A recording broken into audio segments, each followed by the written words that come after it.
IndyCar fans of my age will likely only remember Scott Goodyear as a commentator for IndyCar races on ABC. However, to only think of him as a commentator discredits everything he achieved as a driver. Although he only scored 5 wins in his career and never won a championship, he left a solid impression. In his 3 seasons with Panther Racing from the team's opening in 1998 to 2000, he taught the team the skills they'd later used to win back-to-back championships with Sam Hornish Jr. Scott Goodyear was, and frankly still is, a fairly underrated driver in IndyCar history. And I'm not just saying that because we share the same birthday. In my opinion, his best ever IndyCar season came in his last ever IndyCar season, and that's exactly what I'll be talking about today. Today, I tell the tale of Scott Goodyear's fantastic 2000 season. Entering 2000, Goodyear was off the back of an interesting season. Although he only finished 9th in the championship in 1999, he had gotten 2 wins in the first 4 races, and was momentarily leading the championship. However, after that second win at Texas, he'd only get a single top 15 the rest of the year. It was a season collapse for the ages. However, 2000 would be a different story. Race number 1 of the year at Walt Disney World would be a decent start. Although Goodyear qualified a not too impressive 8th, he'd eventually finish the race in 4th, his first top 5 since the first Texas race the year prior.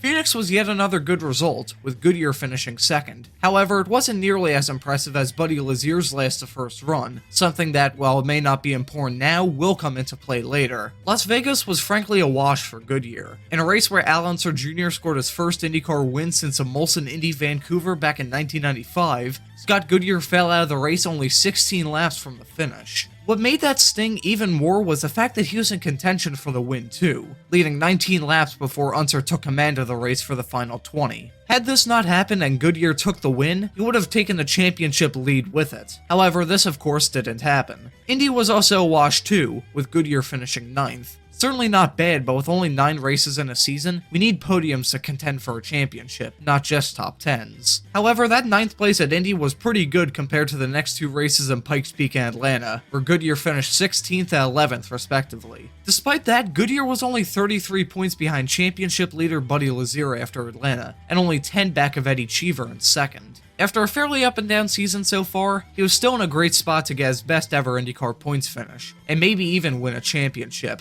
He had a great opportunity, and he would take advantage of it. For the inaugural Indy Racing League race at Kentucky Speedway, Scott Goodyear would start from the pole, starting alongside Eliseo Salazar. He would end up leading the most amount of laps of anyone, leading 64 of 200. However, this race wouldn't have a fairy tale ending, with him coming in 2nd behind none other than Buddy Lazier, who would score his 2nd and final win of the season. At this rate, with a 38-point gap in the championship, Buddy Lazier would lock up the championship just by finishing 18th or better in Texas. Despite the fact that his main championship rival essentially had the title on lock, Goodyear was still looking for a good end to not just this season, but his time with Panther as well, as it was announced earlier in the year that Sam Hornish would take his ride for 2001. Goodyear was looking to have a great end to the season, and this is exactly what he would do. After getting yet another front row start, this time lining up 2nd with Greg Ray taking the pole, he had a decent shot to win the race. He was by no means a dominant car throughout the race itself, but after a last lap pass in turn 3, he would take the win over Eddie Cheever. This would of course be his final start for the team, as he was then replaced with Sam Hornish for 2001. After making a one-off start at Indy the next year where he broke his back, Goodyear would retire from racing. In his final IndyCar season, Scott Goodyear put in arguably his best year-long performance, ending the year off 2nd in the points. Do you think Scott Goodyear's career was underrated? I would love to know what you think in the comments. Thank you for watching, and have a great afternoon.